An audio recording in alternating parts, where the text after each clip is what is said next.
All right. So, yeah, you have that reading there, which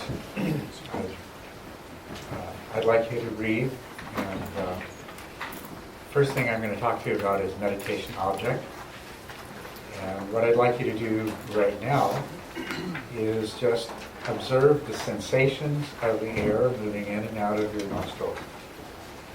If you haven't done this before, then you'll find this a very interesting thing to do. Now, I prefer the breath as a meditation object. Actually, no, I don't. The breath is a terrible meditation object. The sensations of the breath are a fabulous meditation object. The sensations of the breath. They were what the Buddha used. I mentioned a sutra, it's called the Anapanasati Sutra, the mindfulness of the in and the out breath.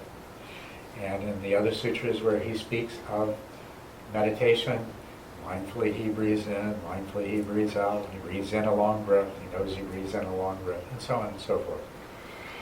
And this is probably the most widely used meditation object in the world, and there are very good reasons for it. And I described some of them in that handout. But it doesn't mean that you can't do this practice using other meditation objects. Meditation object, after all, is just something to anchor your attention to. But this is ocean community, so as you realize, some things make better anchors than others. The breath makes a much, much better anchor than almost anything else you can come up with, and it's always there. Anyway, I would like you to acquaint yourself with the sensations that are produced as you breathe naturally by the air passing over the skin in the vicinity of the nostrils. And where you feel it most clearly will vary from one person to another. It may be your upper lip, maybe the skin around the opening of the nostrils, it may be somewhere inside your nose and the nasal passages.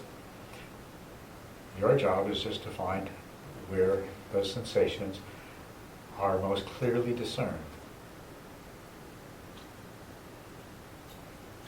And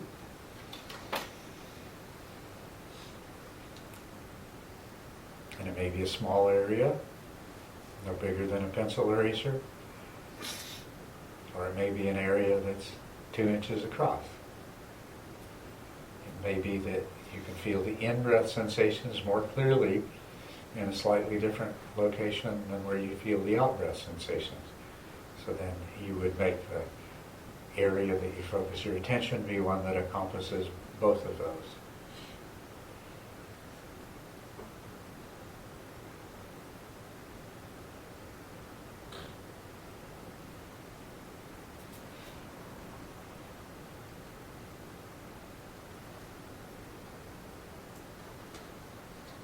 Has everybody found the Anapanasati spot? The Anapana spot?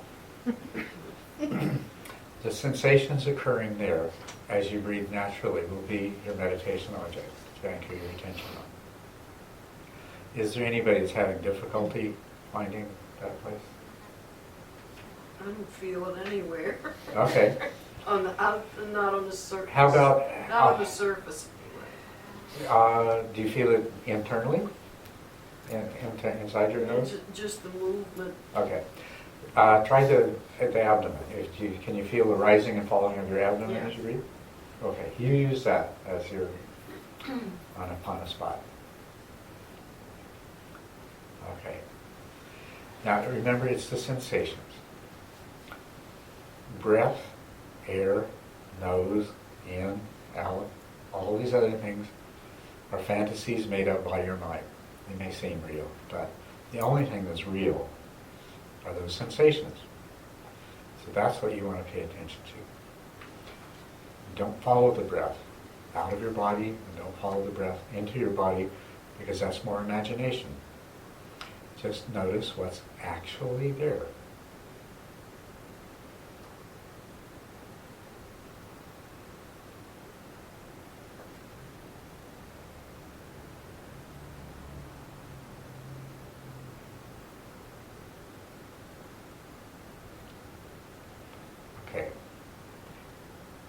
now you know what your meditation object is. I'm going to show you a way to begin your meditation that moves onto that a little more gradually. So, what I want you to do now is adjust yourself as comfortably as possible.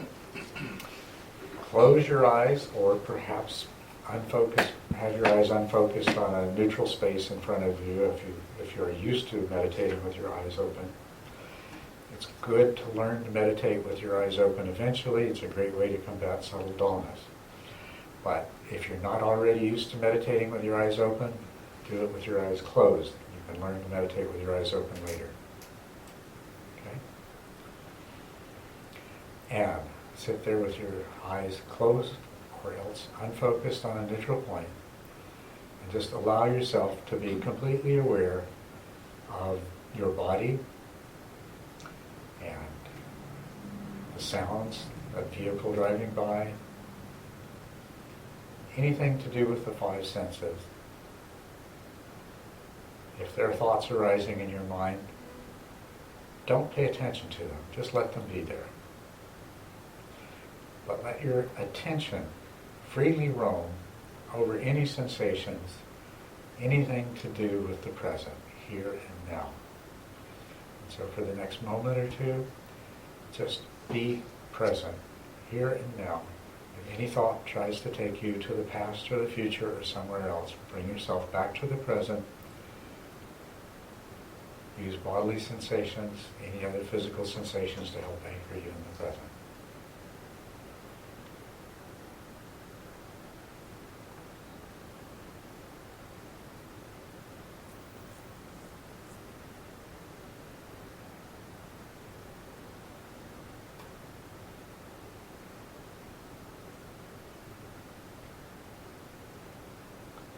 This is the only limitation on the movement of your attention for the moment. Stay in the present. It should be very relaxed and easy.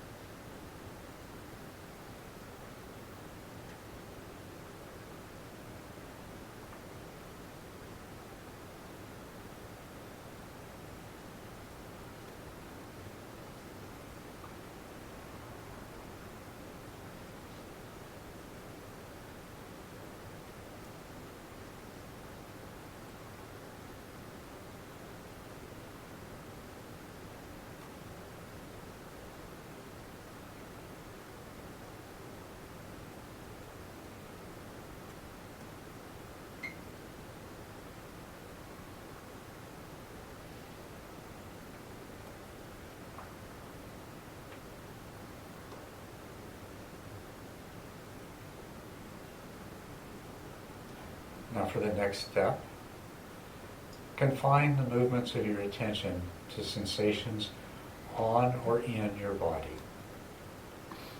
So that means keep attention from going to sounds or smells or anything outside of the sensations in your body. Let your attention move freely there. If you find any tension anywhere, let it go. If you need to make any final adjustments to your posture to be completely comfortable, go ahead and do it now.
you might have noticed that the most prominent sensations in your body are the ones related to the breath, whether at the abdomen, the chest, the shoulders, or in the nose, around the face.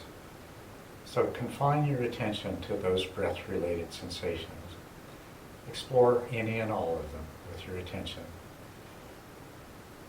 But keep the attention confined to breath-related sensations.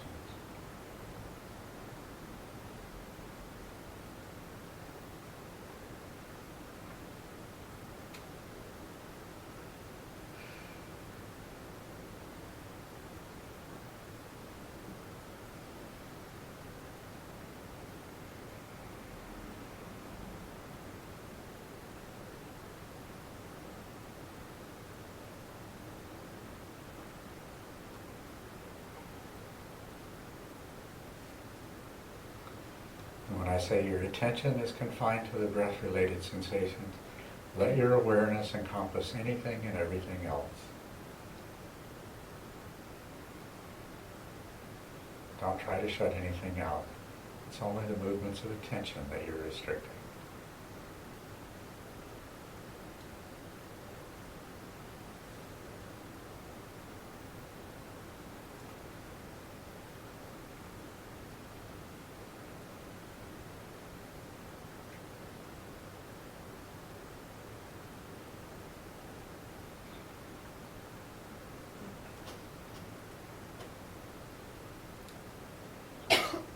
And now, confine your attention to the sensations of the breath at the Anapana spot, the vicinity of the nostrils.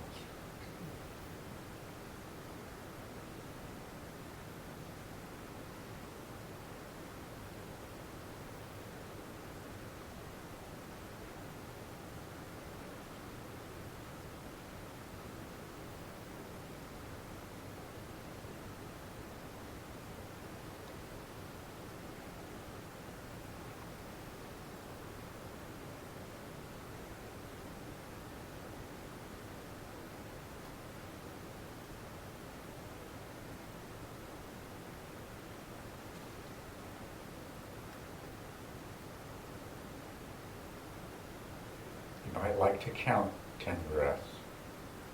At the end of the next exhale, count to yourself 1, and then continue that way. If you lose track of the count, or if you realize that you've missed being conscious of either an inhale or an exhale, begin the count over again.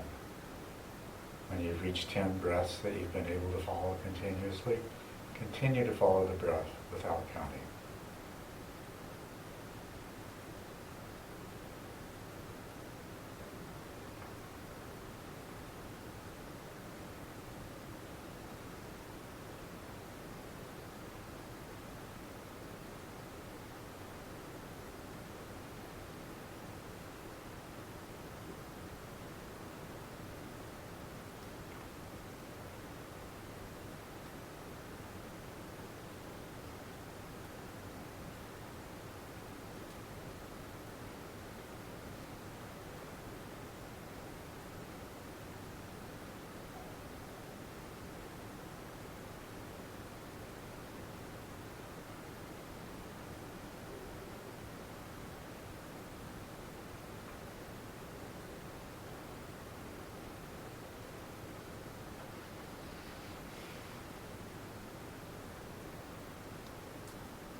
As you follow the sensations of the breath, make sure that you continue to have peripheral awareness of sensations, sounds, whatever else happens to be there. Maybe thoughts. Don't let them take your attention. Allow them to be there in the background.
As you follow the sensations of the breath, notice the point where the in-breath begins and where it ends. And notice that there's a pause before the out-breath begins. Notice the point where the out-breath ends. And you'll see there's another pause before the next in-breath. So follow those sensations and try to be as clearly aware as you can of those different events in the breath cycle.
Has your awareness of the rest of your body faded as a result of following the sensations of the breath more closely?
without losing awareness of the sensations of the breath at the nose. Expand your awareness of the body. Become very aware of the body sensations. But don't lose the awareness of the breath.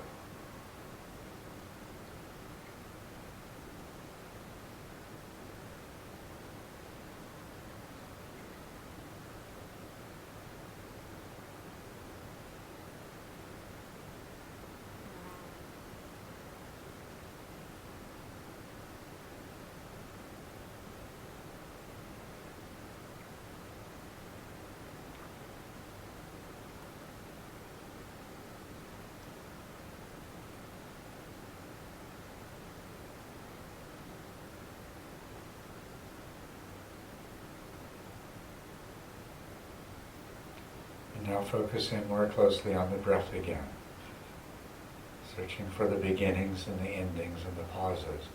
And observe what happens to the awareness of your body.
Notice the occasional movements of your attention in response to a sound or some other sensation or a thought.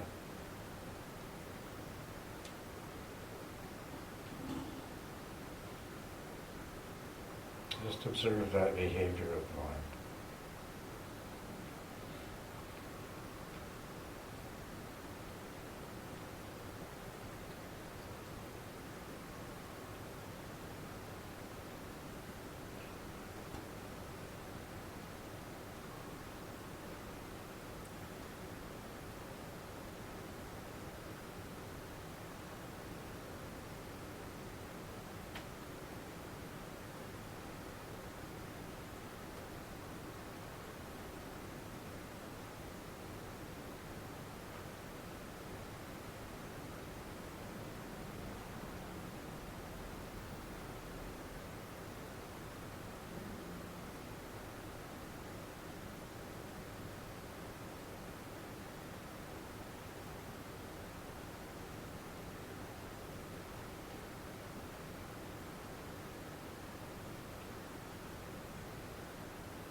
Notice how some things occasionally stand out from the background, and how your attention is inclined to move towards them when they do.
Slowly open your eyes. This is a short meditation. We'll do a longer one together when we get together tomorrow afternoon. But I wanted to have a little chance for question and answer and just talk to you a little bit more about the practice.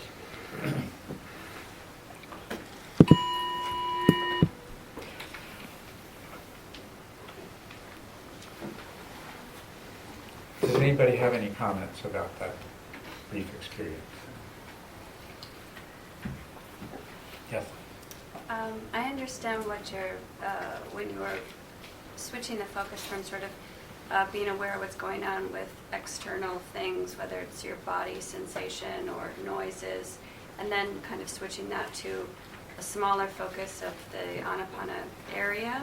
Mm-hmm. I think some days it's maybe easier to ignore those, even when you're in the small focus, than other days. And Yes. maybe today's a day where the knee's paining or you've got something going on with your hip and you can't seem to let it go. Mm-hmm. Even when you're switching back and forth. The toggling is a technique I haven't tried, but I really like that. Mm-hmm. Are there other techniques to... Yes. There's a lot of other techniques. First of all, the first thing that we did is a way to just gradually bring your focus in. And it also makes you very aware of how your attention moves, because you're letting it move, but you're gradually confining it more and more. And then when you have it on one place, hopefully you were really sensitive to and could feel the tendency if someone coughed or a car went by or something, your mind wanting to go over to that other thing. So it makes you very aware of that. And then the other thing is that I did is just ask you to experiment a little bit with the balance between being aware of one thing or another. With regard to the way we entered the meditation, there were actually 4 phases to that. You're aware of everything that's in the present. That's the first one. Let your attention go where it wants. Second, you're aware of anything in the body. And no, I should say you allow your attention to move anywhere in the body. You're aware of everything. You're still aware of sounds. You're still aware of thoughts. But they're in the background. Third stage, you narrow it down to breath sensations. And the fourth stage, now you brought it to a small area here, or perhaps here in some case. Now that process, depending on how agitated your mind is, it might take a longer time or a shorter time. So you might sit down to meditate, and you might spend most of your whole meditation period before you finally get focused on the breath. That doesn't matter. It's fine. It's a way of doing this. It's a gentle way of doing this. That the more experience you have meditating, you're going to naturally go through this much more quickly. It'll be a very easy transition. But it gives you that latitude, and you can adapt from one day to the next to what your needs are. And also, you can go back. If you've brought your focused attention on your nose, and then you find that there's some agitation and restlessness arising, then you can expand it to any breath sensation in the body. Or if you need to any bodily sensation. Just let your attention roam through the bodily sensation till your mind starts to get calmed down a little bit, and then you can bring your focus back. So that's a technique that you can use that way. Yes? I enjoyed the calmness of it, but in my case I felt the whole cranial thing, the whole nasal passage, and that was very soothing. Mm-hmm. It was like a very relaxing thing. Yeah. Yes. That's the other thing that if you didn't notice just then, that you will notice, is that when your attention does begin to stabilize, it is very relaxing, it's very peaceful, and when your mind becomes still, your body becomes still and more comfortable, and vice versa. When your body's still and comfortable, it's easier for your mind to calm down. It's very important to discover the best meditation posture to sit in. Sitting still is uncomfortable. It's impossible to find a way to sit that isn't going to produce some discomfort. But minimize that. Find the best way that you can sit for longer periods of time with the least amount of discomfort. And experiment with different ways of doing that. But don't expect to eliminate all discomfort. Yes? So, in what we just did, the more agitated that you are in the moment, then the more you should broaden the field. And then as you get less and less agitated, then you can start to narrow it to go to the body and then to the breath. Is that correct? Yes, that's a very effective way of dealing with it. Especially if the agitation is in the form of thoughts, mental activity. Because if you're paying attention to bodily sensations, then that naturally tends to calm down mental activity. And so it's a very good antidote for that. So you can go to the sensations, and then when you feel you're starting to get calmer, then you can go back. Did anybody experience forgetting what they were doing and their mind was wandering?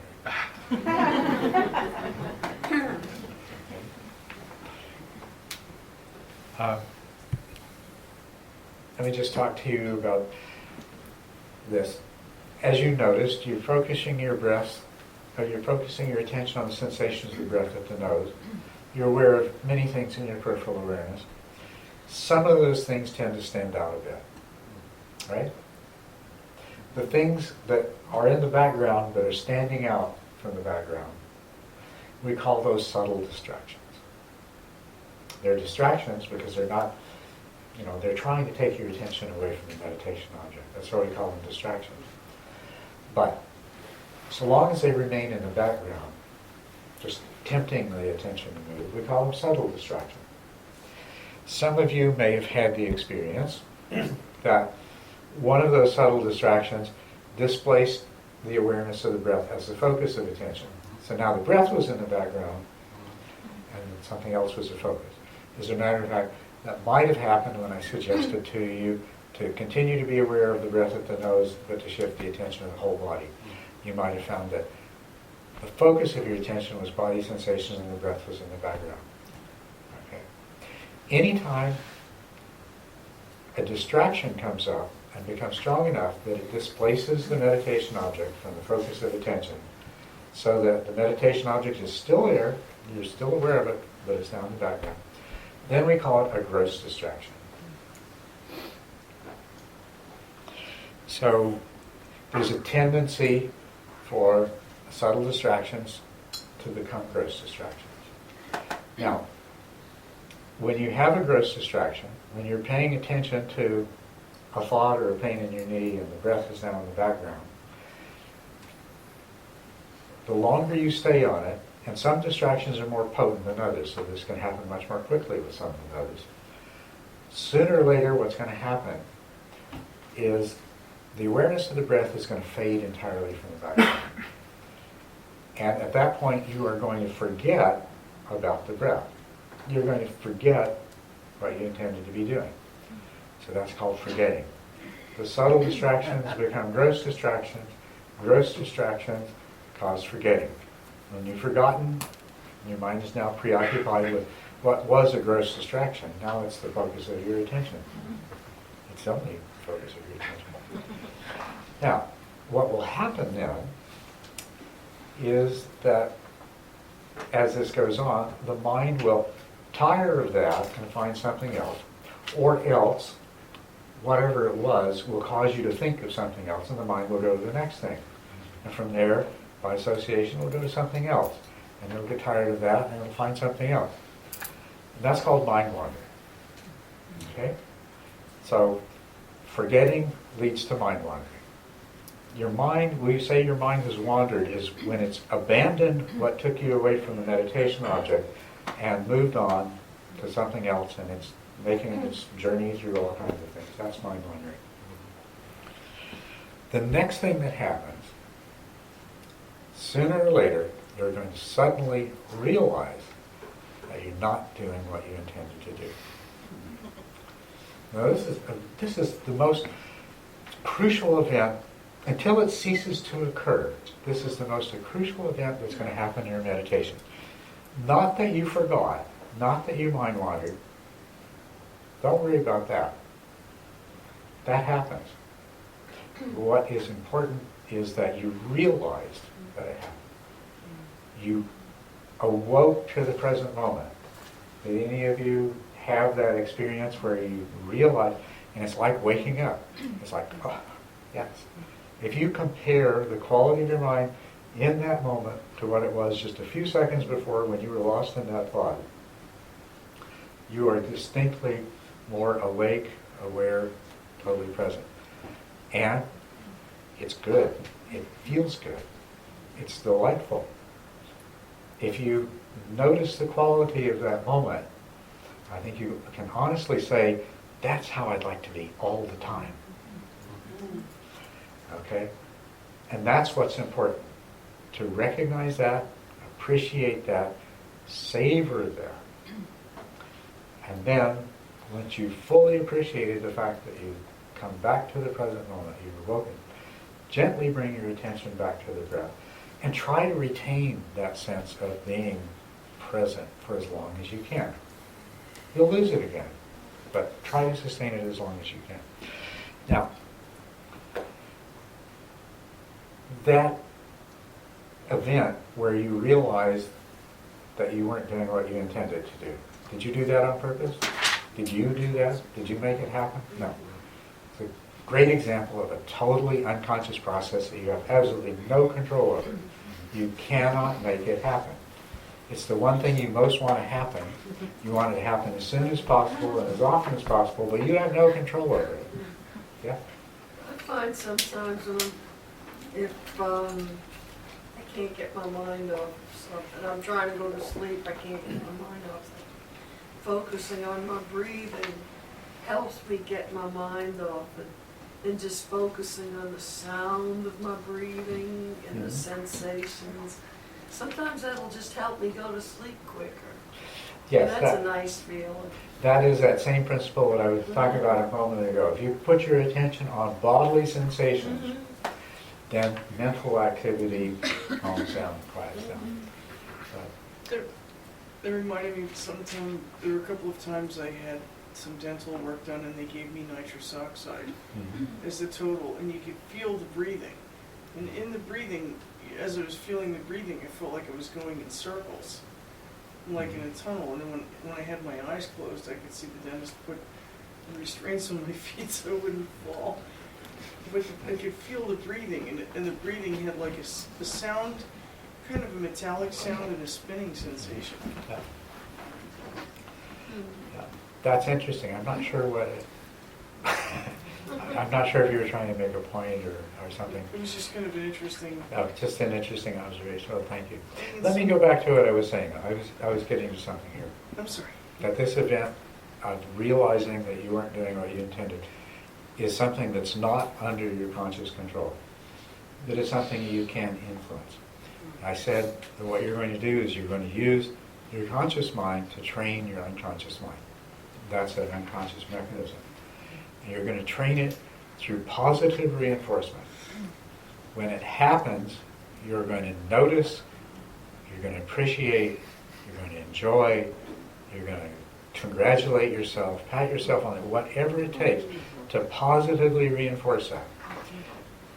And the more often you do that, then that is going to start happening more often. Your periods of mind wandering will become shorter. Eventually, your mind, you won't have mind wandering. You'll have forgetting, but your mind won't wander. It will happen that you realize this before your mind has gone on to the next topic and the next one and the next one. So this is how you're going to succeed in training your mind.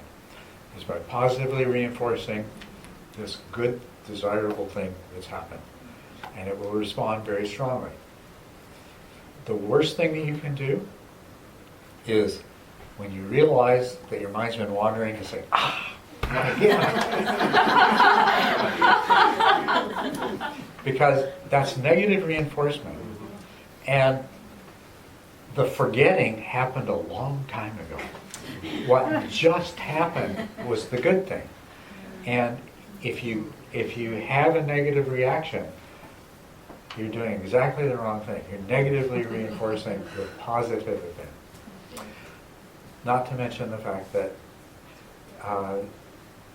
the events that cause the forgetting and the mind wandering are completely normal, very well established mechanisms of your mind that serve a very important function in your daily life.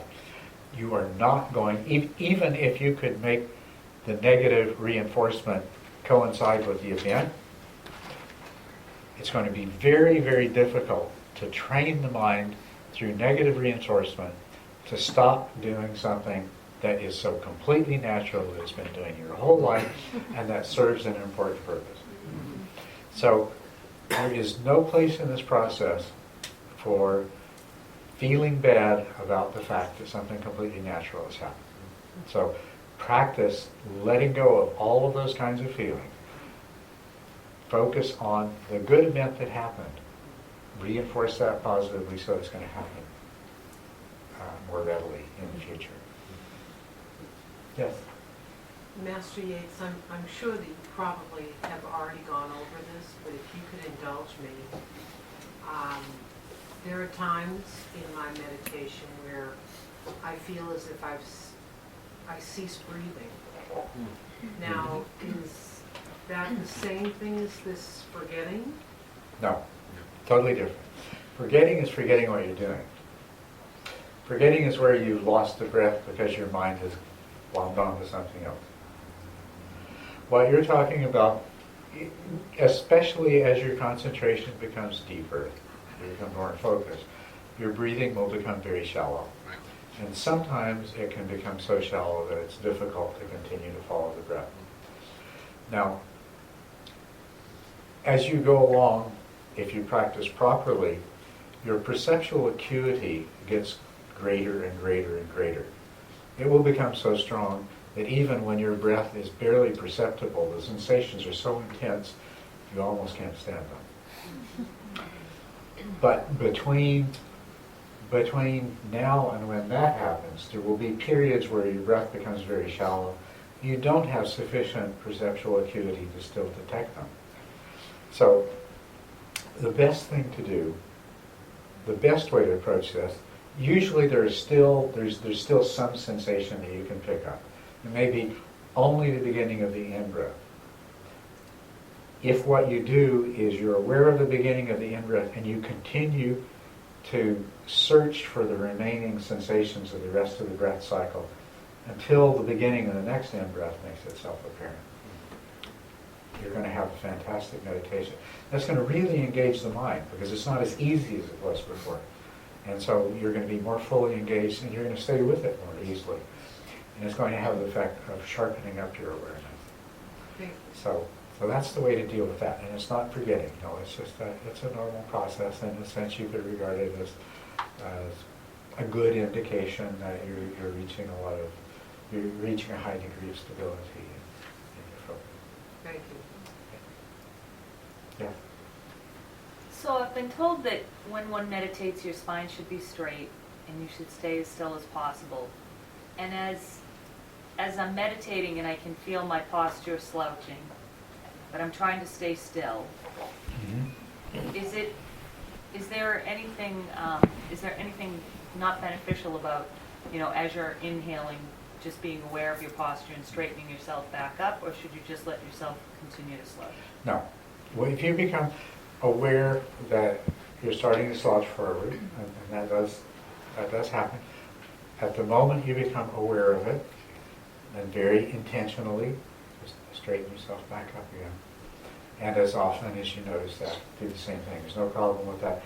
To stay still means there will be discomforts, and sometimes agitation can manifest physically, and you'll want to fidget and move.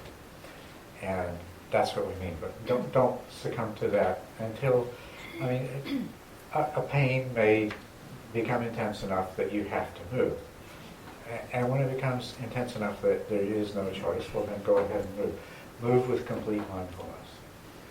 But until then, as much as possible, try to remain still. But things like slumping, whenever you notice that, just go ahead and straighten up. do it mindfully, and it's just a minor little thing. The same thing if you become aware that you're developing tension. Like sometimes we'll develop tension in forehead, eyes, shoulders. You'll be sitting there concentrating and you feel your shoulders are going like this.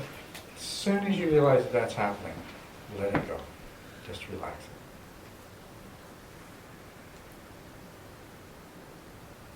it. Yes? I notice a lot of temperature fluctuation when I'm meditating.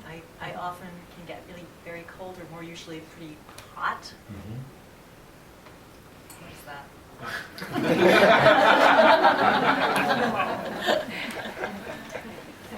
Well, it could be all kinds of things, but what will happen as a part of meditation at a more advanced stage is you may have feelings of chills, heat, prickly sensations, and things like that come. And they're actually precursors of the arising of meditative joy. Yeah. And so, some people don't have temperature sensations at all. They have completely different kinds of things. But some people do. You know, they'll feel like there's an icy breeze blowing down their neck or something like that. So I don't know if that's the sort of thing that you're talking about. If it is, just let those things be and just keep on practicing. Because if that's what it is, there's going to be other strange sensations, and they're going to become more intense, and eventually they're going to lead to some very interesting and enjoyable experiences. But the best way to bring that about is just keep practicing as you were and disregard them. Other than that, it could be that in your sitting you become more sensitive to the fluctuations of the temperature that are normally there. And I would say just you want to choose a place to do your regular practice, maybe that's not too close to heating or air conditioning vent, or you might want to use a silk or light wool meditation shawl, which will tend to really moderate both extremes of temperature. Okay. Yes. Sometimes when my mind is drifting from my object of meditation, it can go to some places that give some really wonderful insights. Yes. Yes. And then I find myself saying, well, that's not what you're supposed to be meditating about. So, but at the same time, I can feel afterwards when I come out of meditation, there's some benefit from that. Yes. That's what I was talking about earlier. In the fourth stage, it can become a trap. You'll have these great insights, and if you succumb to them, and if you go ahead and entertain this,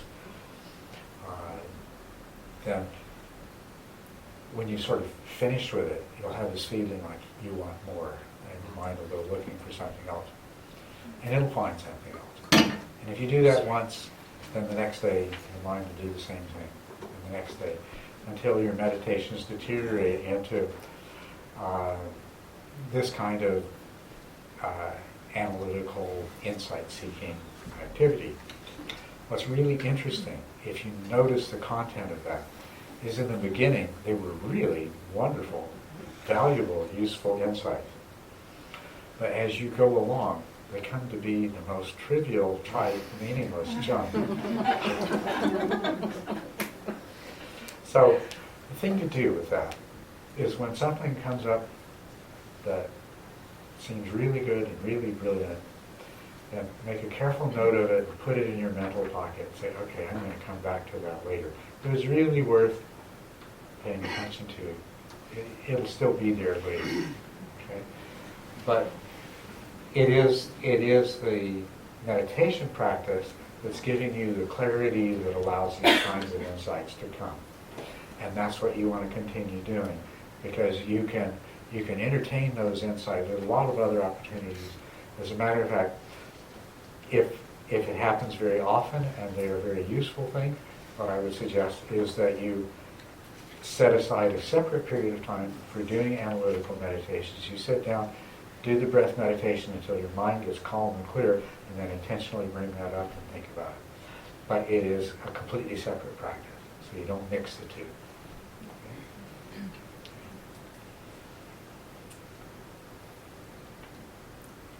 Okay. Yes.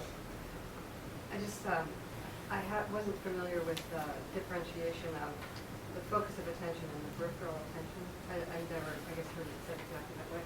I found that really helpful. And one thing you said seemed completely unusual, which was to even, if you're focusing on the sensations of the breath, to even consider thoughts as part of the peripheral attention. Because it seems like thoughts are so central to, just like thoughts are where it's at, you know, so it's thoughts are, so it was really sort of interesting to be, I don't know if you can say more about that, but just. Yeah.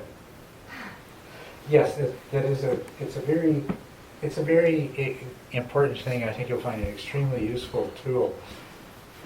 This way of thinking between attention and peripheral awareness. And one thing I'll point out to you, if you can sustain peripheral awareness, you won't fall asleep so easily, and you won't be distracted so easily. As far as the latter, it may seem contradictory. If I allow myself to be aware of these other things in the background, you mean I'm not going to get distracted and forget what I'm doing as easily? But it actually is true. Yeah, it actually is true. What will happen instead is that because of that increased peripheral awareness, if something does start to come in and displace the meditation object, you'll be aware of it much more quickly. As far as thoughts go, when you sit down to meditate, the two major sources of distractions are physical sensations and thoughts, because you usually pick a place that's relatively quiet. So whatever sounds are there will be familiar things like the occasional car going by or a dog barking in the distance or something. You know, and your eyes are either closed or unfocused, and you're not, unless you're meditating next to a kitchen, you're not smelling anything. The two sources of distractions that you have are mental objects that are coming from the thinking, feeling, discriminating mind, and sensations, bodily sensations that are coming from the somatosensory mind. And of those two, the most difficult ones to deal with are the thoughts and mental objects, right? They're the ones that, they're the most potent ones. They're the ones that can be attractive and tempt you to attend to them. Or they're also the ones that can sneak in and just take over the focus of your attention. So learning to be aware of them is really important. If they're there and you know that they're there, you're much less vulnerable to them. Now, if a thought's there, and very often it's a verbal thought, kind of a yakety-yak going on, what you need to practice doing is ignoring the content, knowing that the thought is there.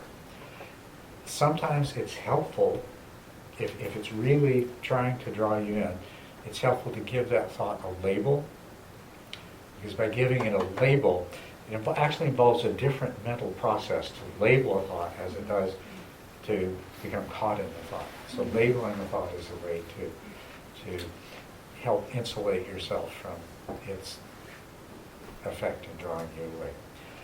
And there are different ways. You can label a thought thinking. You just say thinking, and then refocus your attention. And sometimes that'll be enough.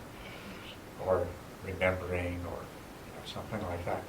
But a really useful way of labeling thoughts that come up is in terms of the 5 hindrances. Is this something you know about and have heard? Have you heard of 5 hindrances? Is there anybody hasn't heard of 5 hindrances? Okay. 5 hindrances, there's actually not enough time to discuss this at any length tonight, so we'll talk about it more tomorrow. But basically, they are sense desire, aversion and ill will, procrastination and resistance, worry and agitation, and doubt. And almost anything that comes up in your mind in meditation can be fit into one of those 5 categories. You're thinking about something to do with your life, and it's most likely going to have something to do with desire, worldly desire. Or it may, if you had an argument with somebody or you're upset about something, it may have to do with ill will and aversion. It's going to fall into one of those categories. And so becoming familiar with the 5 hindrances, be very familiar with the 5 hindrances, will allow you to recognize them and label thoughts in meditation easily. But even more beneficial than that is these are the same 5 hindrances that are getting in the way of all kinds of things in your daily life. And you'll start to be aware when they're there and they're getting in the way. So That's nice. that's a big help. But we can talk more about those when we have more time. I know that you probably all have places to go with things to do tonight. Are there any last questions? And I don't want to leave anybody. Yes. Yeah, I have a question related to what you spoke about before we meditated. Is that all right? Yeah. You spoke about the Buddha saying, to get roads to enlightenment are going shamatha, vipassana, vipassana, shamatha, and then kind of the yoke. Mm-hmm. So when you talk about vipassana, shamatha, thinking that vipassana is getting, some experiential insight and wisdom, how does one get there? How is it possible without shamatha? How is it possible to get there without having a quieter, calmer mind? You have to have a quieter, calmer mind, but it doesn't have to be. It doesn't have to be at the point we call shamatha. Okay. As a matter of fact, there's what's called the progress of insight that describes 16 stages of the dry insight practice. And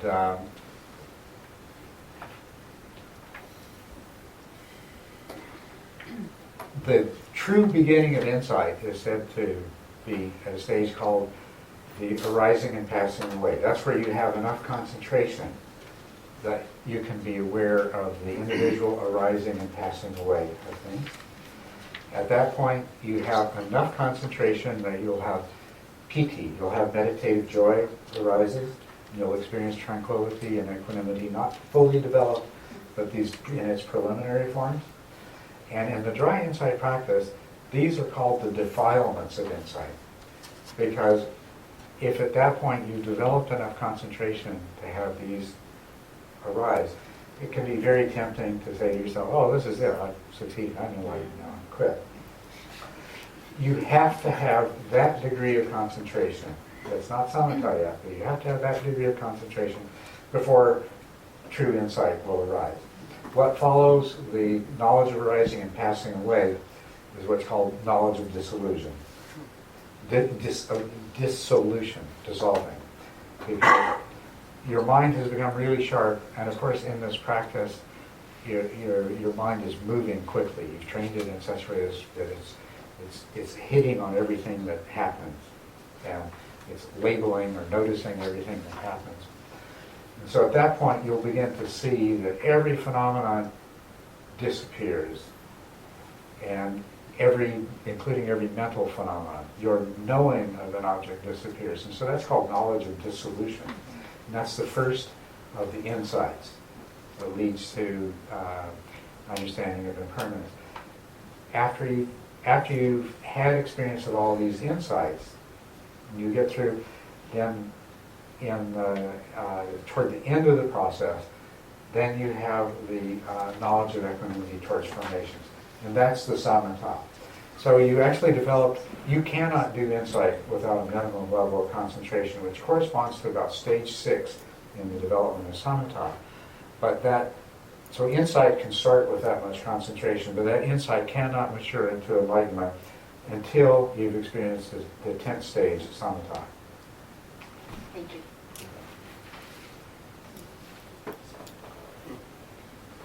Yes. Just as a small practical, some of the folks here have started studying Sanskrit. So I wondered if at least once when you use a Pali term, could you give us the Sanskrit equivalent? Yes, okay. Yes, best that I can remember. Yeah. So, sati would be smriti, and piti, meditative joy, would be priti. Samadhi is the same in both. Samatha is shamatha, vipassana is vipassana. So, did I mention any others? There were two that I don't remember. I'll go back and listen to Okay. those tomorrow. The words for remembering, maybe? Oh, that was smriti. Yeah, well, yeah, smriti is that's mindfulness. Actually, this is something, this is one of those odd situations where the words have taken on different meanings in the two different languages. Because if you look at the Sanskrit-based literature, they'll refer to smriti as remembering. And in Pali, that's not what it means. It means mindful awareness. So.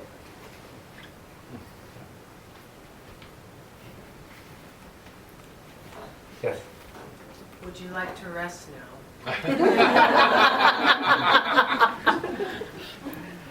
I will definitely rest in due course. Thank you for asking. I should probably let the rest of you go and rest. So, thank you very much, and we'll see you tomorrow. Thank you, Master Culadasa, for coming. We're all very honored to have you here. You had some announcements, right? Yeah, could I? Yes, please. So, a couple announcements for everyone.